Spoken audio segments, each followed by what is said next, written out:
وسلم نے فرمایا، بخاری مسلم کی حدیث ہے، تقاتلون الیہود حتی یختبی احدکم وراء الحجر فیقول الحجر یا مسلم ھذا یہودی فاقتلہ ھذا یہودی ورائی فاقتلہ۔ نبی صلی اللہ علیہ وسلم نے فرمایا تمہاری یہود سے لڑائی ہوگی، جہاد ہوگا، یہاں تک کہ کوئی یہودی اگر پتھر کے پیچھے چھپے گا تو پتھر کہے گا کہ اے مسلمان یہ یہودی ہے، اس کو قتل کر دے، یہ میرے پیچھے چھپا ہوا ہے۔ ہر درخت بھی گواہی دے گا، ہر پتھر بھی گواہی دے گا، الا الغرقد، سوائے غرقد درخت کے۔ یہودیوں کا کوئی مقدس درخت ہے جو اسرائیل میں بہت زیادہ لگاتے بھی ہیں یہ لوگ۔ نبی صلی اللہ علیہ وسلم نے جب یہ بات ارشاد فرمائی تو اس وقت مسلمانوں کی یہودیوں سے ایسی کسی لڑائی کا تصور بھی نہیں تھا، ایک پیش گوئی تھی جو کسی کے خواب و خیال میں بھی نہیں تھا کہ صدیوں بعد جا کے ایسا ہو سکتا ہے۔ اس سے بھی پتہ چلتا ہے کہ ہمارے نبی صلی اللہ علیہ وسلم کی جو پیش گوئیاں ہیں اگر وہ پوری نہیں ہوئیں تو آپ ٹائم کا انتظار کریں، ایک وقت پوری ہو جائیں گی۔ 1300 سال تک مسلمانوں کو اس حدیث کا مطلب سمجھ میں نہیں آیا عملی دنیا میں۔ ایمان تو تھا سب کا کہ اللہ کے نبی نے جو فرمایا برحق ہے، کیونکہ یہودیوں سے میں نے بتایا نا لڑائی ہوئی نہیں ہے۔ جب مدینہ سے اور جزیرہ عرب سے ان کو نکالا گیا، یہ دنیا کے مختلف ملکوں میں جا کے آباد ہو گئے ہیں۔ اس کے بعد یہ ہمیشہ یا تو عیسائیوں کے زیر سایہ رہے ہیں یا مسلمانوں کے زیر سایہ رہے۔ ان کی لڑائی اگر ہوئی عیسائیوں سے ہوئی ہے، مسلمانوں سے ان کا کبھی ٹاکرا نہیں ہوا۔ لیکن پیغمبر صلی اللہ علیہ وسلم نے کیا فرمایا صحابہ سے؟ تقاتلون، تم لڑو گے، تم سے مراد یہ امت لڑے گی، ایک وقت آنے والا ہے اور ایسی لڑائی ہوگی، ایسی لڑائی ہوگی کہ حتی یختبی احدکم وراء الحجر، کہ پتھر اور درخت بھی یہودی کا ساتھ دینا چھوڑ دیں گے۔ آج دنیا جن حالات کی طرف جا رہی ہے نا، یہ ایسا لگتا ہے کہ اس حدیث کے پورا ہونے کا ٹائم آ گیا ہے۔ ہم جب قرآن مجید پڑھتے تھے، اب بھی پڑھتے ہیں، لیکن جب طالب علمی کے دور میں جب سمجھ کے پڑھنا سیکھا ہم نے،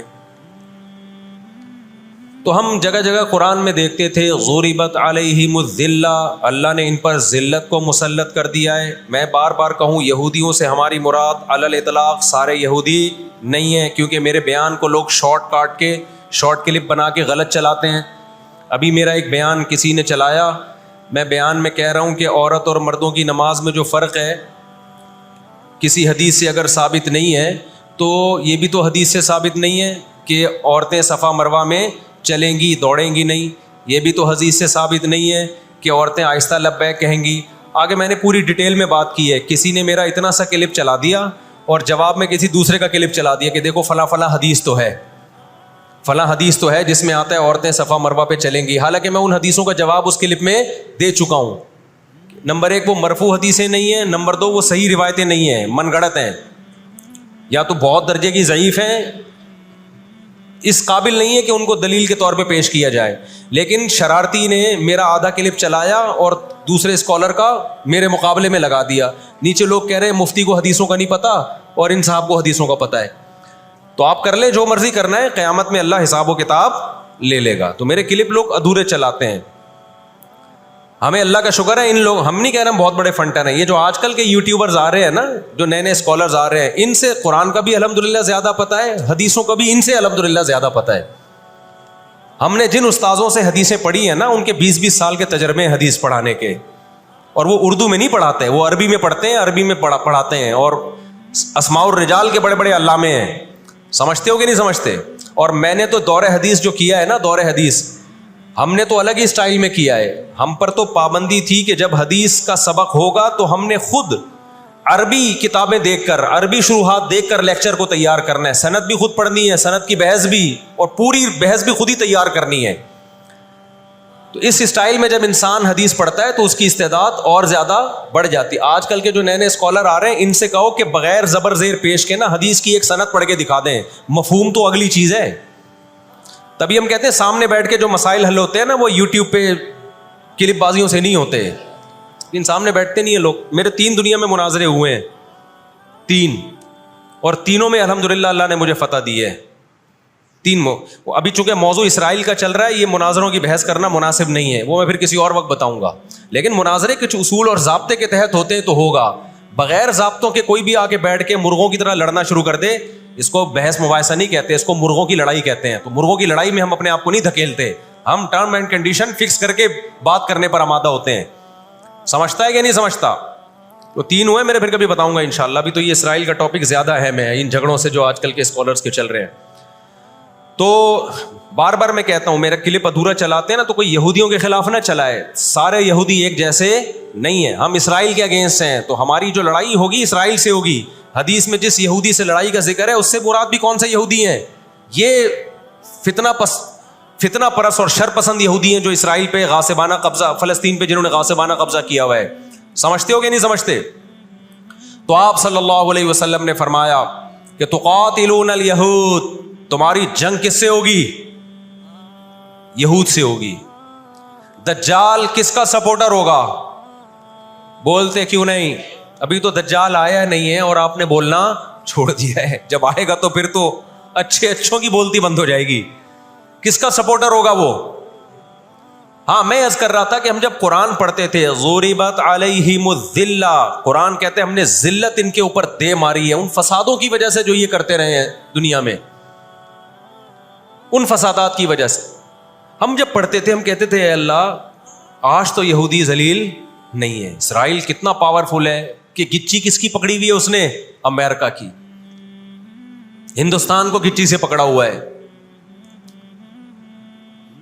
تو آج تو بڑی عزت ہے. میں نے اپنے استاد سے یہ سوال پوچھا، انہوں نے بڑا معقول جواب دیا اور یہ تفسیر کی کتابوں میں بھی لکھا ہے. دیکھیں آپ یہودیوں کی ہسٹری اٹھا کے دیکھیں نا، ہمیشہ کوئی نہ کوئی ایسا ان پر مسلط ہوا ہے جنہوں نے ان کی شرارتوں کا مزہ ان کو دنیا میں چکھایا ہے. قرآن سے بھی یہ بات ثابت ہے کہ ان کو ان کی شرارتوں کا مزہ، عذاب جو ہے وہ دنیا میں ملتا رہے گا. میں بار بار کہتا ہوں ہٹلر نے بھی ان کو عذاب دیا ہے. ہٹلر سے پہلے بھی اسلامی نہیں بلکہ دنیا کی تاریخ میں بہت سے ہٹلر گزر چکے ہیں جنہوں نے ان کی شرارتوں کی ان کو دنیا میں سزا دی ہے. ہم پھر بھی بتائیں ہم ہٹلر کے حامی نہیں ہیں جو ظلم اس نے کیا، لیکن وہ بھی ان کی شرارتوں سے بیزار تھا. قرآن کہہ رہے ہم نے ان پر ذلت کو دے مارا ہے. دنیا میں بہت دفعہ رسوا ہوئے یہ. اب کیا ہے؟ یہ آخری ذلت ہے یہودیوں کی جو اب کس کے ہاتھوں ہونے والی ہے؟ فلسطینیوں کے ہاتھوں. آپ کو معلوم ہونا چاہیے جب دنیا میں کسی کو بہت زیادہ ذلیل کیا جاتا ہے نا تو پہلے اس کو عزت دی جاتی ہے. کسی کے گلے میں آپ جوتوں کا ہار پہنا دو، یہ بھی ایک ذلت ہے. اور ایک طریقہ یہ 3 پیس سوٹ ٹائی میں آپ اس کو صدارت کی کرسی پہ بٹھائیں اور پھر آپ اس کو جوتوں کا ہار پہنا دیں. بتاؤ کون سی بڑی ذلت ہے؟ یہ دوسری ذلت پہلی ذلت سے بڑی ہے. پوری دنیا میں مار کھانے کے بعد نا اپنی شرارتوں کی وجہ سے آج اللہ نے ان کو ایک تھوڑی سی حکومت دی ہے. ایک چھوٹا سا کنٹری. آپ اگر اسرائیل کو نقشے میں دیکھیں گے تو کراچی بھی بڑا ہے اسرائیل سے. اتنا چھوٹا ملک، اتنا چھوٹا ملک، اور تعداد بھی بہت تھوڑی. اللہ نے انہیں کچھ وقت پنپنے دیا ہے. اللہ نے کہا ٹھیک ہے تم دنیا تمہاری آخری شرارت دیکھ لے، اس کے بعد جو میری طرف سے تم پہ مار پڑنے والی ہے اس کے بعد قیامت تک تم دوبارہ اٹھنے کے قابل نہیں رہو گے. یہ آخری ذلت کا انتظام ہو رہا ہے یہود کا. اور جو فائنل میچ ہوتا ہے نا وہ شاندار ہی ہوتا ہے. کیا خیال ہے؟ سیمی فائنل میں اتنا لوگ دلچسپی سے نہیں دیکھتے، کوارٹر فائنل میں اتنا دلچسپی سے بولو نہیں دیکھتے جو فائنل میچ دیکھتے ہیں. اللہ نے ان کا ظلم پوری دنیا کے سامنے نمایاں، آج جو غزہ پہ جو کچھ ہو رہا ہے پوری دنیا کے سامنے اللہ نے دکھا دیا. 1 منٹ رکھیں اس کو. پوری دنیا کو دکھایا نا اللہ نے کیا کر رہے ہیں یہ، کس طرح سے اسرائیل میں لوگوں کو لا کے آباد کیا فلسطین میں. پھر فلسطینیوں پہ اقوام متحدہ کی 60 سے زیادہ قراردادیں ہیں جس کی اسرائیل دھجیاں اڑا چکا ہے. 60 سے زیادہ قراردادیں، 60 سے زیادہ، جس کو اسرائیل نے ماننے سے انکار کیا ہے. یونائٹڈ نیشن کی بات کر رہا ہوں میں. تو اللہ تعالیٰ ان کو تھوڑا سا پنپنے دے رہے ہیں کہ ٹھیک ہے اس دفعہ سیمی فائنل تم جیت لو. فائنل تک تو پہنچو نا تم, اس کے بعد ہوگا کیا. دیکھو آپ نے سنا ہوگا کہ لاتوں کے بت ہاتھوں سے نہیں مانتے. یہ جو اسرائیل جو کچھ کر رہا ہے نا, اس کا اصل حل مجھے بھی پتا ہے مظاہروں میں نہیں ہے, اس کا اصل حل ہے جہاد. اس کا اصل حل کیا ہے؟ جہاد, جو کہ فلسطینی کر رہے ہیں. میں نے جب لوگوں کو یہ کہا نا کہ اپنے ملک میں پرامن مظاہرے کرو, لوگوں نے کہا لو پرامن مظاہروں میں لگا کے لوگوں کی صلاحیتیں خراب کر رہے ہیں. ہم آپ کو جہاد سے نہیں روکتے, لیکن آپ جہاد اپنے ملک میں کرو گے توڑ پھوڑ کر کے, یا جہاں یہودی ظلم کر رہا ہے وہاں لڑائی کرو گے آپ. تو یہ عجیب منطق نہیں ہے کہ ظلم وہاں ہو رہا ہے, آپ نے اپنے ملک میں توڑ پھوڑ کرنا شروع کر دی, تو اس سے یہودی ناراض ہوگا یا خوش ہوگا؟ وہ تو کہے گا اور اچھا ہے بم دھماکے کرو یار, پرامن نہیں, بہت بموں کے ساتھ کلاشن کوفوں کے ساتھ اپنی کنٹری میں مظاہرے کرو, ہمیں آ کے چھیڑو یہاں پہ. ہم جہاد کے منکر نہیں ہیں, آپ سے زیادہ الحمدللہ جہاد کو مانتے ہیں. لیکن آپ اگر یو کے میں, کینیڈا میں, پاکستان میں, سعودی عرب میں توڑ پھوڑ والے مظاہرے شروع کر دو گے, چاہے غیر مسلم کنٹریز میں بھی, خدا کی قسم اس سے اسرائیل کو جوں بھی نہیں رہیں گے گی. تو اس وقت آپ جوش سے زیادہ ہوش سے کام لیں. جوشیلی تقریریں کرنے والے بہت ہیں مارکیٹ میں, ابھی نعرے بھی یہاں لگ رہے ہیں, ہم یہ کر دیں گے, ہم وہ کر دیں گے. ان سے پوچھو کیسے کرو گے؟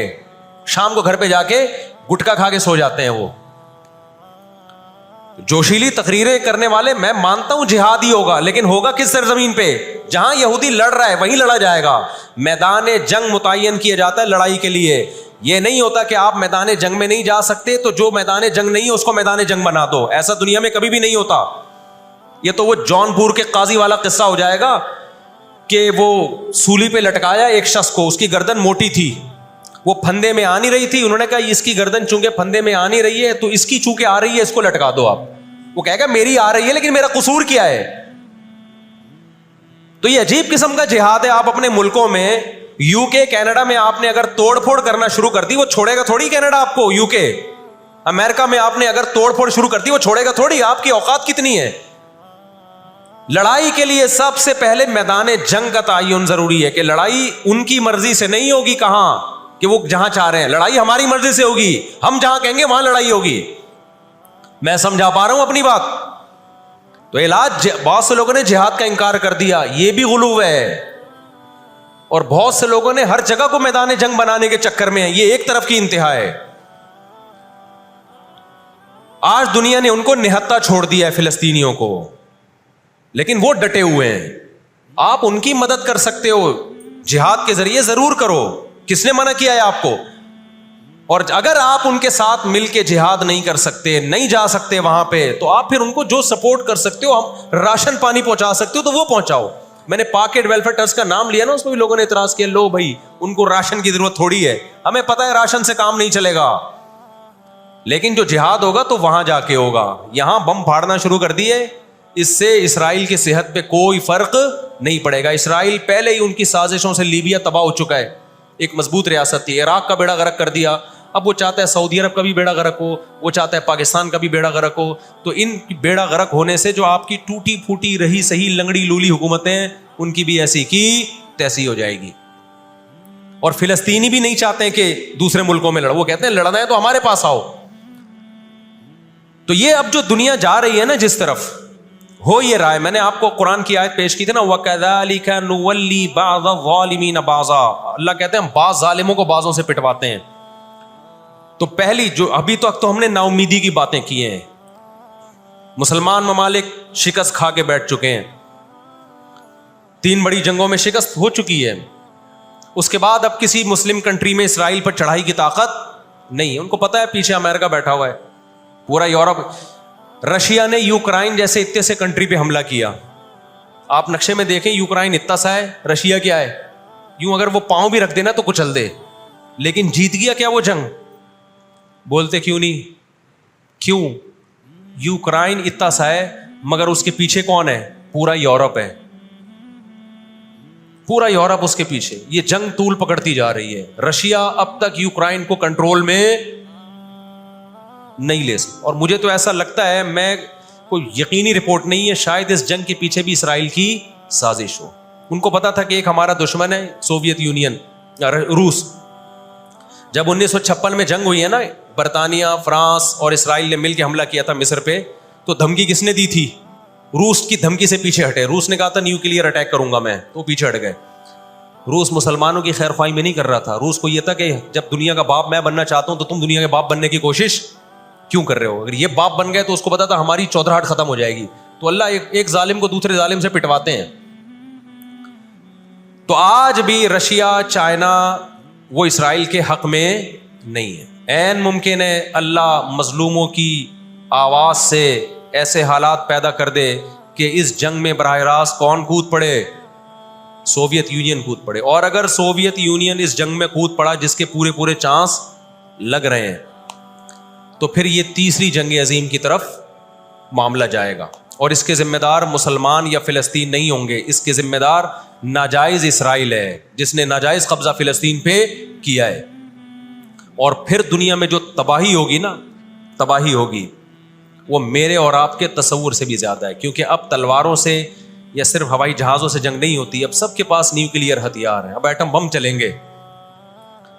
آج اگر دنیا انسانیت پہ رحم کھانا چاہتی ہے, آج اگر امریکہ, برطانیہ, جرمنی, فرانس, جو دنیا کے لیڈر کہلائے جاتے ہیں, آج اگر یہ چاہتے ہیں کہ انسانیت کو تباہی سے بچائیں, تو ان کو فلسطینیوں کا ہاتھ نہیں روکنا, ان کو کس کا ہاتھ روکنا ہے؟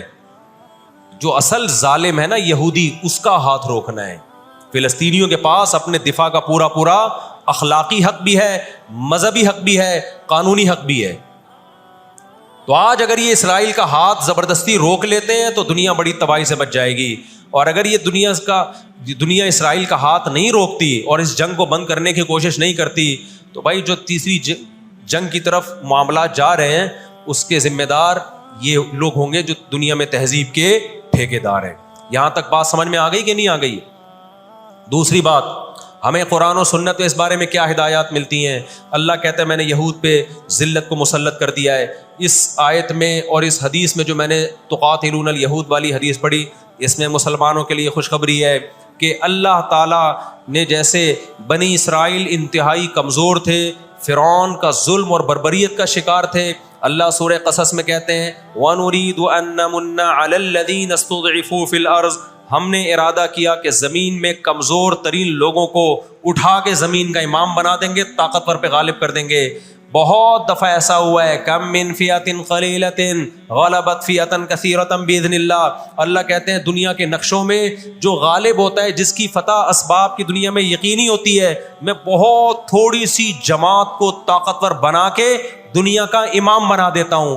ہمیں اللہ کی رحمت سے اور قرآن اور حدیث کی جو بشارتیں مل رہی ہیں, اس سے پوری امید ہے کہ انشاءاللہ یہ جو ابھی حالات ہوئے ہیں, یہ فلسطین کی شکست پہ منتج نہیں ہوں گے. انشاءاللہ یہ اسرائیل کی شکست پہ اور یہودیوں کی ہمیشہ کے لیے شکست پہ یہ اس کا نتیجہ نکلے گا انشاءاللہ.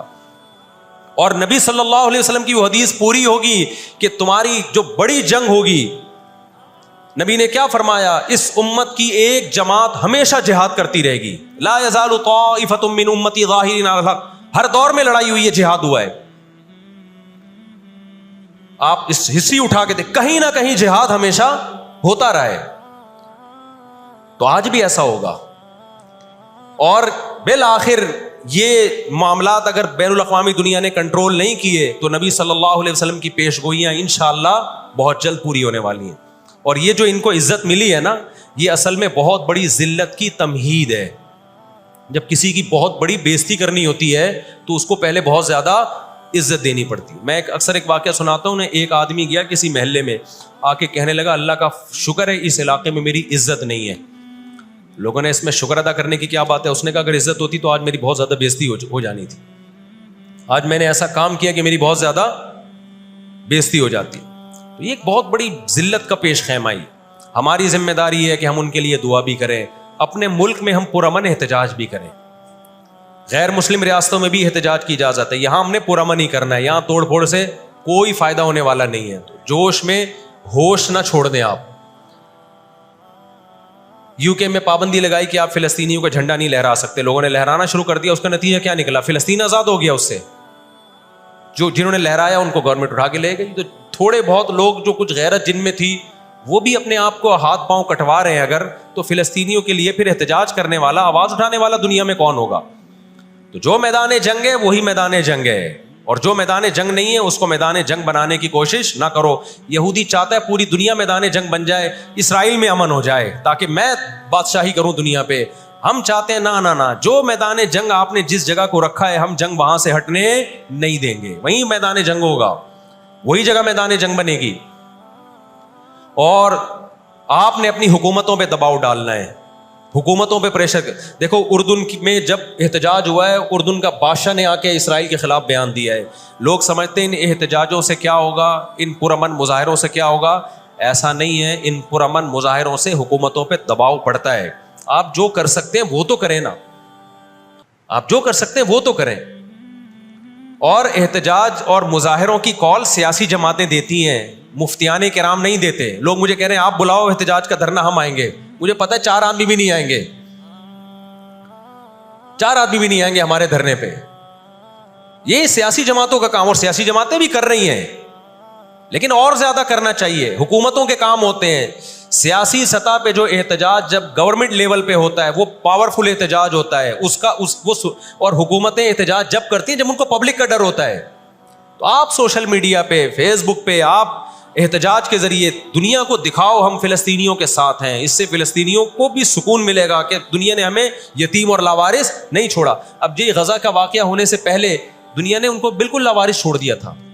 ساری دنیا اسرائیل سے، ہمارے ملک میں اسرائیل کو تسلیم کرنے اور اتحاد کی باتیں شروع ہو گئی تھی۔ اس جنگ کے بہت زیادہ نقصانات ہوئے ہیں، لیکن اس کا ایک فائدہ بھی یہ ہوا ہے کہ اسرائیل کا ایشو دوبارہ دنیا میں کھڑا ہو گیا ہے۔ اب اتنا آسان نہیں ہے اسرائیل کو تسلیم کرنا۔ تو ہم اللہ سے دعا کرتے کہ اے اللہ ہمارے ان مظلوم بھائیوں کی مدد فرما، اور جو بھی ظالم ہیں ان کو ہدایت دے، جو ہدایت کے قابل نہیں ہے اللہ ان کو تباہ و برباد کرے۔ علماء نے یہ بھی کہا ہے کہ فجر کی نماز میں جو غاصب یہودی ہیں، اسرائیلی ہیں، ان کے خلاف قنوت نازلہ کا بھی اہتمام کرنا چاہیے۔ تو اس کا بھی موقع ملے تو قنوت نازلہ پڑھنی چاہیے۔ قنوت نازلہ نبی صلی اللہ علیہ وسلم کی سنت ہے کہ جب کفر کا ظلم بڑھتا تھا تو آپ صلی اللہ علیہ وسلم فجر میں بد دعا کیا کرتے تھے فجر کی نماز میں ان کے لیے۔ تو اسلام جہاں دعائیں سکھاتا ہے، ظالموں کے خلاف بد دعائیں بھی سکھاتا ہے۔ اللہ تعالیٰ سمجھ